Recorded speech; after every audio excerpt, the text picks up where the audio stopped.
What was I talking about? It had something to do with tires, like the cars and the vehicles. Okay. And that wider was better. Welcome to the Midday Show. I'm Jeff Everett. He is Mark Messina. Listen, the monkeying around is continuing. Your novel is not done, and it's a good thing. They're practically writing this script for you. Well, I was going to say, like, the sequel has already started now. I'm ready. This is great. So we're gonna. I feel weird saying update. However, we are going to talk about the reports. Take them as you will, because some of the stuff is still speculative, but we are going to dive into it because the story is just not going away, and it is getting crazier by the second. I wanted to talk to you too about Neil Young and Joe Rogan. They're having a little bit of a battle on Spotify over vaccine claims. There's a story recently, and I didn't say this to you about the show. Taylor Swift is being accused of not writing her own music. I wanted your take on that. And I also wanted to talk to you about, is it important if musicians write their own music or not? Just because of collaboration and where we're at in the world today. So I thought that would be interesting. Wordle, we touched on real quick. We're going to talk about that as well. Before we get to all of that today, Mark, how are you feeling? Mark feels good. That's good. You'd said something, and I was going to, about this sequel. I do want the record to clearly state that I'm afraid to discuss any of this stuff because I see like governmental people in sunglasses and black SUVs, making us disappear. So I think I'm done joking about the monkey. This is as top secret as we said it was. Are we getting into the pet cemetery territory when we were talking about cloning pets? And remember, you were just like, I don't want to talk about it. No, that's just because I think it's too weird and I'm like disturbed. Okay. This one I'm afraid. Okay. Because people can show up. Like if people show up with sunglasses and dark suits and SUVs, we will never be heard from again. That's understandable. So if I disappear, like there was no, like, don't be like, oh, Mark was depressed. Mark, I'm good. If you disappear, they don't have to look for you because you've got stuff going on, but I'm good. They should find me. So yesterday we were speculating.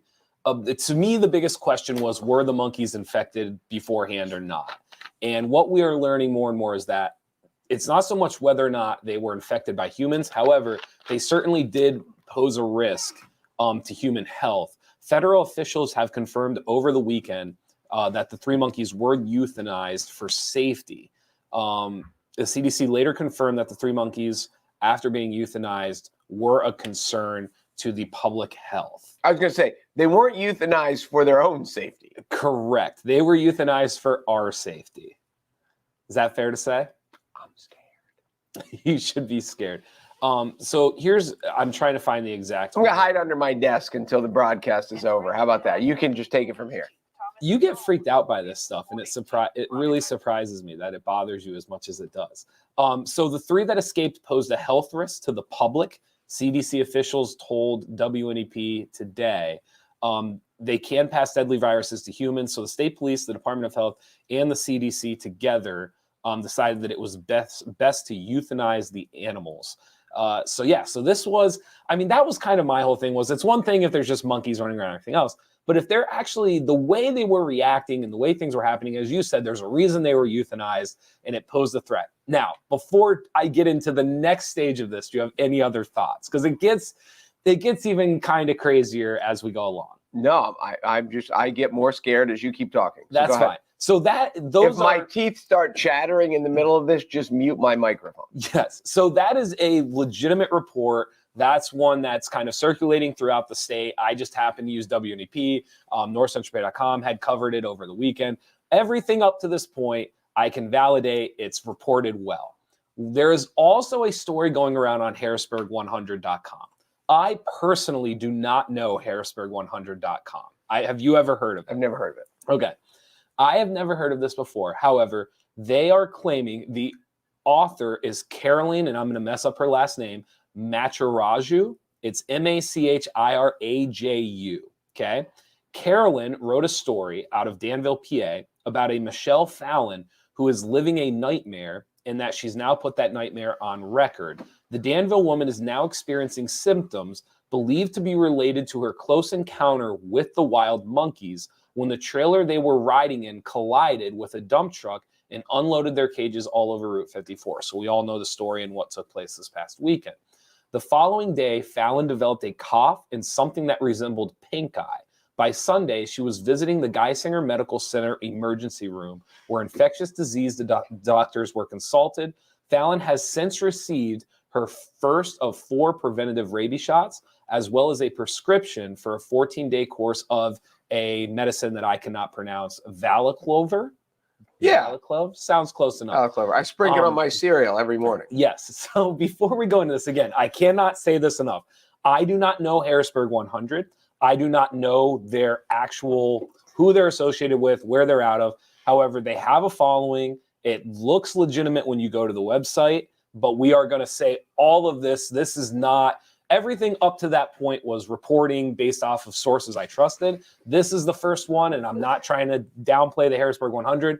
Maybe they're really, really good at what they do, but I'm just saying I would take this as speculation as well. It doesn't mean it's not true, but I would take it as speculative reporting until we figure out for sure exactly who Harrisburg 100 is. Now, the good news of this story is not only, as you saw in yesterday's episode, we had the monkeys firing laser beams out of their eyes. Now, in part 2, now everyone who's come in contact with these monkeys have laser beams coming out of their eyes. They claim pink eye. I claim lasers. So this is where your novel's heading. This is where we're going. This is the sequel. So this is, again, Harrisburg 100, if you want to read the article for yourself. In the article, there is a letter from the Department of Health and Human Services that says, "Dear first responder, you are receiving this letter because you responded to a vehicular accident on Interstate 80 near Danville, PA on January 21st, 2022. One of the vehicles involved was transporting a shipment of non-human primates, NHPs, that had been imported from Mauritius. I believe that's in Africa. I'm probably saying it wrong, but I'm pretty sure it's Africa. Earlier that day, non-human. You sure primates, it's not from Jersey? No, I'm pretty sure. Non-human primates and humans are naturally susceptible to many of the same diseases. The letter goes on to say, please be aware that the surviving monkeys will be quarantined and will be monitored for infectious diseases for at least 31 days before their release. We will contact the Pennsylvania State Department of Health and Pennsylvania State Police in the event that any of the NHPs become ill during the quarantine period." So it is, it's pretty crazy. This letter seems very legitimate. The site seems legitimate. The sources seem legitimate. Michelle went into the hospital for what appeared to be pink eye and some sort of cough after helping. Yeah, there's a reason the monkeys were euthanized. And it sounds like this might be the reason. It just seems like a lot of coincidence. You say pink eye, I say laser eye. That's all you got for me. You're sticking with the lasers. Listen, I say I'm scared to talk about this only half tongue in cheek. Like, this is, where were they taking these monkeys? To an undisclosed location? Yeah. Like, and here's the thing. One of the things they said was, why wasn't it labeled as, biohazardous material as going down the highway? Because they didn't want you to know. And I just think stuff like this happens all the time. We don't know about it. And I'm not even saying we're worse off for not knowing. There's a lot of stuff that happens in the world that ignorance is bliss. And if they're transporting radioactive monkeys for some sort of testing, I probably don't want to know. Well, it's funny you say that, because to me, labeling trucks or vehicles or whatever it may be, it's almost safer to not label. Probably. It has to be safer to not, like, to put biohazard or to put, transporting infectious whatever, who I'm not saying someone would hijack it, but who knows what people may do or may not right do. to life and PETAs and stuff like that. They may blow up those things. Who knows? Yeah. So it is one of those things where the non-labeling doesn't bother me the way it's bothering other people. Like, other people are really thrown off by the fact that this was being transported and not labeled. Yeah, that doesn't bother me either. And I think, to your point, I think that happens way more often than what we realize. Yes. Okay. This is going to be interesting to see how far this goes. 31 days. So you figure it's 25th. See, I mean, we're not going to know till probably after the mid of February. If you're Michelle, if you're the lady who got this, what are you doing for the next 30 days? Can you go? I mean, you're probably. Gaining weight. What else you can do? I don't know. I think you have to quarantine, right? I think you have to. I don't know if you have a choice. Yeah, I don't think. Because the guys in the black suits and the sunglasses will be standing outside your door. So there's no place for you to go. This story, again, if you want to read it, it's on Harrisburg 100. It's pretty fascinating. And again, it has a picture of Michelle. It has the letter from the Department of Health and Human Services. It has a crash synopsis, has a picture of the crash. It seems very, very legitimate. So I think it is. I think it might be too, which is terrifying. I'm terrified. So we'll see where it goes from here. It is interesting too that they're still not disclosing where the monkeys were heading. Or do you think that's a PETA thing? Like, do you think that's more... I don't know. Now that I think of it, it might be a PETA thing. Okay. It might be, yeah. So it might not be as Hollywood as you would like it underworldish as I thought. As Hollywood as you were hoping it was you brought that up. That is a valid point. All right, maybe. I don't know. If you say where they're going to be, PETA might be out there. They might be there And tomorrow. nothing against anybody who supports PETA. It's just that's probably what they're considering whether or not to disclose this information. Correct. Yeah. Because then they're putting the employees at whatever establishment is in danger. So yeah. No, makes sense. No, I'm with you. So we'll keep you posted on the monkeys as the information comes in. It sounds like it's not quite over yet.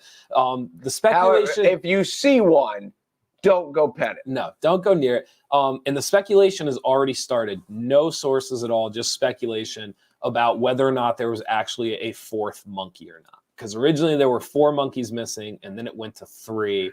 And now people are claiming, there's this whole fourth monkey theory in North Central Pennsylvania. The fourth monkey that was on the grassy knoll. Is that where they were? Absolutely. I wanted to talk to you about this.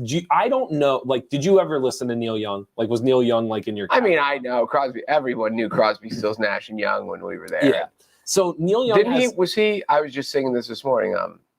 Tin soldiers and Nixon's coming for. He sang that, didn't he? Good question. So Neil Young, who I know I don't know how much of a dent he would really make in Spotify. I mean, Spotify's so massive and so huge, and they're making so much. Not anymore. However, Neil Young wrote a letter to his manager and label demanding that Spotify remove his music over false information about vaccines that is being circled around Joe Rogan in his podcast. In the letter, it was they can have Rogan or Young, Neil said. So I'm curious, well, I know which one they're picking. I know which one they're picking too. And I know it because I've seen Joe Rogan's contract with Spotify. Well, now, here's the thing. If you're Neil Young, part of me is good for you. Because you're standing up for what you believe in, and he's making the only stand he can make. Is there The little other thing I'm saying about Neil Young is,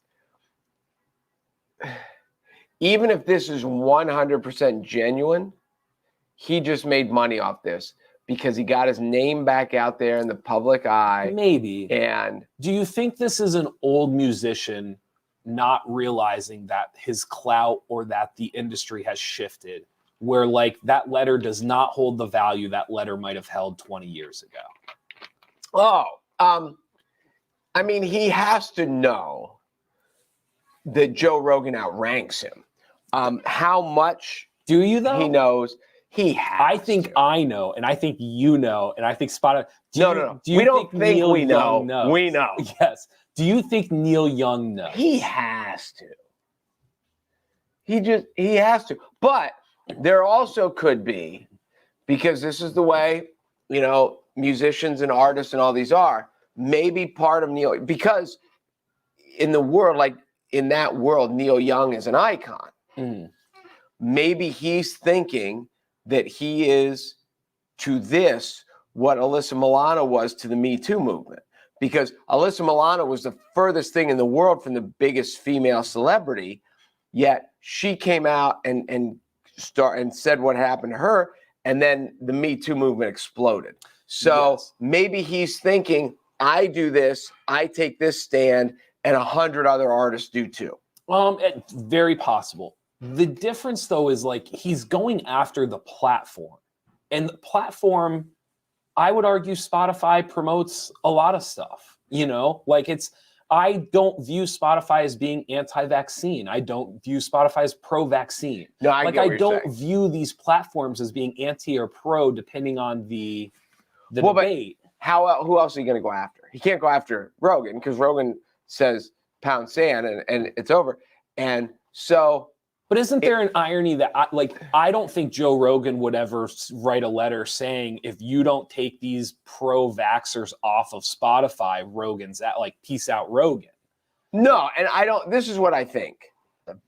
I think he made his claim, they can have Rogan or me. I would suspect that Neil Young is just trying to get Spotify to sit down and talk to Rogan and say, you just can't say things that aren't true. And I think Joe Rogan has $100 million reasons why he probably can say what he wants to say on his podcast. Absolutely. Yeah. And if his audience doesn't care, or I say untrue, I don't know even what he said, but we'll just say it was speculative. Because all the stuff that we talk about of this, like, you don't know, I don't know. We're all speculating. You just talked about lasers out of monkeys' eyes for 5 minutes. Exactly. And I believe that. So, I don't know. This is one of those stances where it would be interesting to see what is. I think there's a little bit of like Don Quixote here, like tilling at windmills, like old musician, not really even understanding what he's actually fighting against. I'm not. You might be more right than I'd like to admit. I hope you're not. Yes, I would agree with that statement as well. Like, I don't want that to be the case. To make this statement, you just know you don't have as many supporters as Joe Rogan now. And again, nothing against Neil Young. Like, you don't bring in as much money, and they have not spent as much on you as Joe Rogan. So, like, what are you? And here's the other thing too. Let's say they take Rogan off of the platform. What is the victory? What is the win? Oh, there's no, he's not going anywhere. I don't know. Maybe he's too close to the situation. Now, you also have to understand, and I don't know what Neil Young's net worth is either, but for his entire life of, I say adult life, from the time he was 21 until now when he's got to be 75. Okay. He's been Neil Young. Yeah. And he is, everywhere he's gone, people have been like, oh, yes, you're Neil Young. And so when you spend half of a century as an icon, maybe he doesn't have a grasp of where he fits into, but he has to.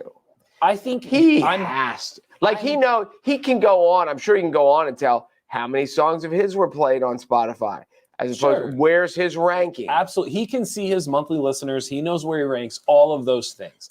You're exactly correct. I'm just curious, what was the end game to, like, is the end game to him, like, to really leave Spotify? And if that's the case, and if he's so pro-vaccine that is like a moral step he feels he has to take, kudos to Neil Young. Like, I have nothing against him for that. I just don't see how this was like the moving the chess piece on the chessboard. I don't think it gets you any closer to promoting vaccines. I don't think it gets you any closer to getting Joe Rogan off of the platform. It doesn't get you any like merit. I just don't know what it really does for Neil Young. I think his strategy has to be, I hope it is, of trying to get Spotify, trying to get enough musicians pissed off that Spotify talks to Joe Rogan and says, you need to be careful with this. But again, I'm with you. I think Joe Rogan says it's my show, they're my listeners, and I'll do what I want. Yeah, I think that's where it's going to stay. I really do. The other, like, keeping it in the music realm, you have said before you're a huge Taylor Swift fan. I like Taylor Swift. Yes, you do. I didn't know if you were being tongue-in-cheek. What's that? I didn't know if you were being sincere. No, you like, I think you have I'm not implying that she's like, I'm not implying that you think she's her favorite. When I think of artists after the year 2000, like when I think of this century's music artist, she is one of the few that you fondly speak of. Gaga, Swift. Who am I missing? You're making my point for me. There's not many. I really like Kid Rock too. When did he come out? Is he a? Yeah, he was late 90s, early 2000s. I like Kid Rock too. But yes, because they can play, they can write, they can. Well, that's what we're about to get into. Damon Albarn of the bands Blur and Gorillaz sparked controversy after saying in a Los Angeles Times interview that Taylor Swift doesn't write her own songs. Swift, who has been credited as a songwriter on all of her studio albums, responded to Albarn on Twitter saying, "I write all of my own songs. Your hot take is completely false and damaging." So yeah, I don't know how to take that, because so Taylor Swift did come out and say, "I write all my own songs." Yes. So this is and then I want to hear what you have to say. I think that Taylor Swift's reputation is strong enough that when she says something, it's fair enough to take it at face value. There is a world, and when you're in those bubbles, you just know things that other people don't know. You're like, in coaching is an example of one. Your workplace, right? Musicians are in this unique bubble where they can tell, like, what the outside world can't tell. They know. They can tell when someone's writing something. They can tell when someone's editing something. They can tell when someone's doctoring a song or doctoring their voice. Like, they're around each other and they can spot it enough to know. And so the only thing that gives me pause, like the only reason I hesitate with this, is because it is a popular musician coming out and kind of hinting at it. And that is kind of like the underlayer of it. Was that fair enough? So you think there's a level of truth to it? What I am saying is that if there was a level of truth to it, he is the type of person that I would expect it to come from. Well, this is my thought as it comes out. You said, because I just thought she wrote everything. I did too. So he is a credited songwriter on all of her albums. Yes, and always has been. So he is obviously a collaborator to some degree. So I would assume at some point he either worked with her or did something, or he has been around her at some point, and that's an assumption. So there is possibilities that she doesn't do it all by herself like we had believed. Uh-huh. Now, I can also picture this guy in an interview. Has he made a statement since then? He apologized, and he said that his statement has been reduced to clickbait, but he did not retract his statement. Okay. Because if he just said his exact words in quotes, he said, "I'm sorry, my comment was reduced to clickbait." And that's all he said. What was the initial charge? That she doesn't write all of her own songs? She doesn't write her own songs, in quotes. So there's two ways. So real quick. So there's two ways to go about this. The first one is what you and I just discussed. Is there a merit to this? Is this somebody that's worth listening to, right? Like the fact, I think it's worth a pause. It's worth a hesitation, because that's exactly who I would expect to know. I would expect somebody in that world to know that. If it was a reporter just saying it, I'd be like, well, you're not in that world. Right. Like, you're not behind those doors and you don't really know that. The second part of this, and this is the question I really wanted to ask you today, does it matter? Well, that's fair. When I think about the amount of collaboration and what you can do now with technology and just everything that influences you day to day on your phone and in books and whatever, your movies, whatever it is that you've stored up in your brain that's influenced what you think, does it even matter if you're not writing all of your own songs anymore? Well, I mean, if you're taking credit for it, then yes. Here's my thought with Taylor Swift too, kind of. How many years has Taylor Swift been huge? Over a decade. Wouldn't it have come out before now? Since she is like the world's biggest singer-songwriter, like I think it depends. I think we say that every time with a lot of this stuff. I'm not trying to compare music to like other more controversial things, but how many times in the news does something come out and we're like, it feels like we would have known sooner, but we don't, and we never do. I guess. But the other thing is when she was like, and I'm gonna get all this wrong, when she was 14 and she moved from Tunkhannock to, where was she from? PA. I don't know. So when she moved to Nashville, it wasn't like they said, oh, we got this kid who can sing. Let's move to Nashville and hope a bunch of people write her some songs. Like, she obviously started out writing her own songs. She was extremely successful writing her own songs. And then she just quit. Like, but I don't even know if it's about quitting. It's like, this again, we're diving into Taylor Swift, and we're like, I'm playing a little bit of devil's advocate because I do think she writes her own songs. However, her sustainability and how she's able to kind of like elongate this career and never really drop off. The majority of artists, you only have so much in you. There's only so much influence. There's only so many things that have happened in your life. There's just doesn't she just break up with a new boyfriend and give herself new material? I guess, but there's only so much you can pull out from yourself. That's fair. And so when you like, as she went from kind of like the guitar and her songwriting, and then it kind of became more poppy, and then they became these huge orchestrated ballads, and just you do wonder, as the collaboration added, did it get to a point where people are kind of looking around and being like, well, listen, she's not this great songwriter who's writing every single word the way people think she is. I think that would be if let me put it to you this way. If I heard that, it seems very plausible. And is there a chance that that's really what the guy meant to say? He just didn't articulate it very well? Possibly. I totally agree with that. I can believe, because I'm sure, and again, he's credited on the album, so she is publicly stating that, like, this guy helped me write at least some of these songs.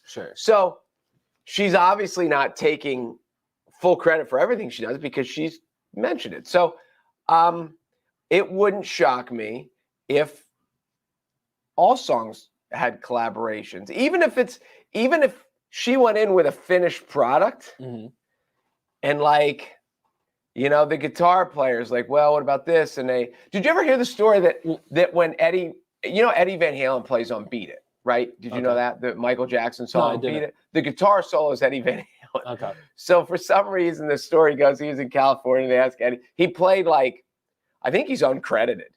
He's just like, yeah, I'll do it. And he came in when Michael Jackson came to the studio. He's like, hey, I changed some things around. I think this makes the song better. And Michael Jackson listened to it. He's like, oh, thanks. And then he's like, no problem. And he left, and he's uncredited. So, but it wouldn't shock me if, like, she handed songs to guitar players, and guitar players like, hey, what about this?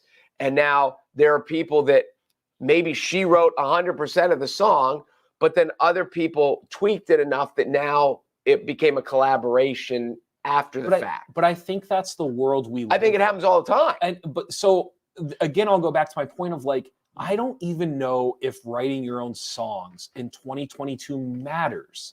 Like, it only matters if you're claiming you did something that you didn't do. Okay, because we live in a world where everything, the Olivia Rodrigo chick, I told you about how she's paying a thing to Avril Lavigne now for her one song. Do you remember me telling you about this? Olivia Rodrigo had the #1 song in the country, like, in the fall. And it sounded exactly like an Avril Lavigne song. And she's now giving a certain amount to Avril Lavigne when originally she was not credited. She was not a collaborator. She was nothing. But, like, Olivia Rodrigo said, listen, like, subconsciously, like, I thought I was making my own song. But in reality, like, did I listen to Avril Lavigne every day for, like, 2 years? Like, yeah, I did. Like, I loved Avril Lavigne. I have a story about that. So the point I'm making is just, I think how much of a song today is actually original? Because I don't think a lot is. I'm going to get the story maybe wrong. I think it was Billy Joel. And Billy Joel tells this story how he came in and he has this great new song. And he's got music, and he's got lyrics, and he's pumped, and he loves it. And he comes in for the band, you know, they come in, he's like, hey, I got this new song, and he plays it. And the band is like, great, Billy, you just played such and such by such and such. And he's like, I don't know, like, I must have heard the tune, and subconsciously I didn't know it, whatever. And he's like, but I don't remember. It is a Billy Joel song now. He's like, I liked the lyrics so much.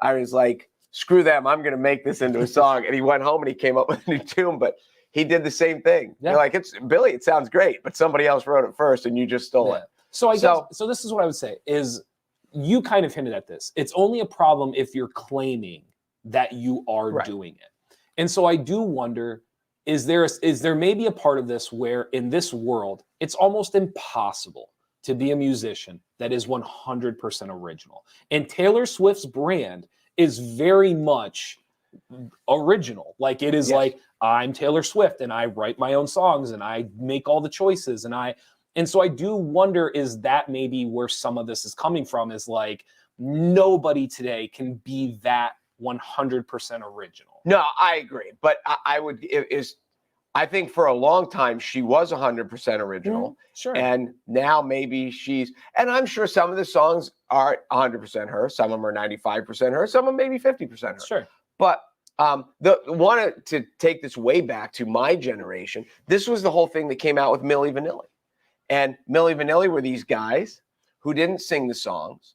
They were, do you know Milli Vanilli? Do you know who Milli Vanilli is? I know of Milli okay. Vanilli. Yes. Let me tell you something. Blame It on the Rain and Girl, You Know It's True are great songs. And everyone my generation, when they hear it, they're singing along. Well, it came out that they were frauds, that they like lip synced and they sang, but the voices on the album were other people. Mm-hmm. So you, in the late 80s or early 90s, whenever Milli Vanilli was, you could actually take your cassette or your record back to the record store and get a refund. Mm-hmm. Now, my statement was, you're buying it because you like the way it sounds. So who cares if that person's singing it or that person's singing it? When I have it playing in my car, I can't see anyone singing it anyway. Right. So who cares who's singing it? You're not buying it. You know what I mean? Right. But they accepted it because it was fraudulent and the one guy ended up killing himself over, and I don't know what happened to the other one. Yeah. But I'm telling you, Blame It on the Rain, baby. It's good stuff. All right. We'll save Wordle for tomorrow. Maybe you and I will play before we come on. We'll compare. There is a game that is spreading like wildfire. It's trending, Wordle. You have to guess a 5-letter word. And there's a whole strategy behind it. There's a whole ranking behind it. And it is one of the, do you remember? Loser. That's my first guess. This would have been like 4 or 5 years ago. There was a trivia game. And every day at 3 o'clock and 9 o'clock, they would ask like 5 questions. And if you got all 5 questions in a row right, you like won X amount of money. You remember this at all? And it was a really big deal for a while. This reminds me of that a little bit. You don't remember that at all? I don't. Interesting. I remember the one that I remember that was the internet thing that I could not get away from was Candy Crush. Did you play Candy Crush? I never got into Candy Crush. I've seen so many people playing it. Candy Crush and Fruit Ninja, I've never gotten into. I've never played Fruit Ninja. I see so many people doing it. There was a word game. I can't remember what it's called. But the thing of Candy Crush was it was a minute. Okay. And you would sit down and you'd be like, I'll play. And how do you stop? Like when you're sitting at your kitchen table or you're sitting, how do you stop when it's just one more minute? Sure. It's just one more minute. Sure. And then 45 minutes later, you're like, where's my life going? Sure. So that is one of the ones I had to quit cold turkey. I was like, I am done playing this because you would literally just an hour is just gone. I'm like an old soul when it comes to like the time killer games because I'm like straight Sudoku and crossword. Like I don't really need like any of the other games. If I have a Sudoku in front of me, like I am occupied. I don't really need much more. I don't do any of this. No, you don't do any of that? No, I'm a young soul. I just scroll. Thumb, the clickbait. Thumb. Something sooner or later, something's going to be interesting that I'm clicking on. Thank you guys. What did I do? I just tried to click on one before. Oh, something about Megyn Kelly. And I thought I had a scoop for the show. And I clicked on it. It was from like 2019. I was like, false alarm. We got nothing. Thank you guys for watching the Midday Show. Thank you to Weiss Markets for being our sponsor. And North Central. I can't get over the Megyn Kelly. Why would Megyn Kelly be relevant in 2020? Well, I thought so. What? She's not dead. I thought there could be news. Dude, why would a truck of monkeys be relevant in 2022? Because it is. I'll tell you this: they're more relevant than Megyn Kelly. Well, I don't know. Maybe. No offense to Megyn Kelly, but we were gonna breaking news on the Midday show about Megyn Kelly. You don't know. Maybe she got hired. Maybe she was like. Maybe she's got some new huge gig and somebody. Maybe she was going to be the next Jeopardy host. Oh, there you go. That See? was good. Is she? No. Okay. Well, I don't know. I didn't read. I clicked on the article, and at the top, because I always do that too. I have been trained by the internet. I'm looking for dates, and when it said something 2019, I was like, oh, you're out. I'm out. Yeah. Be sure to go to NorthcentralPa.com for all of your local news. I'm glad I can entertain you. You're the only one. Yeah, I was fine, and then you said Megyn Kelly. You were going to break news because there was a Megyn Kelly thing, and I was like, what was it? I don't know. It's from 2019. I know, but what did the headline say about Megyn Kelly? Well, the clickbait headline said something about something like Megyn Kelly. The world reacts to Megyn Kelly news or whatever it is. And I was in. I was hooked. I thought there was news. You never know, dude. I'm Jeff Everett. He's Mark Messina. I don't know why you find this so ridiculous. Thanks for watching the Midday Show. All right, now you're pissing me off.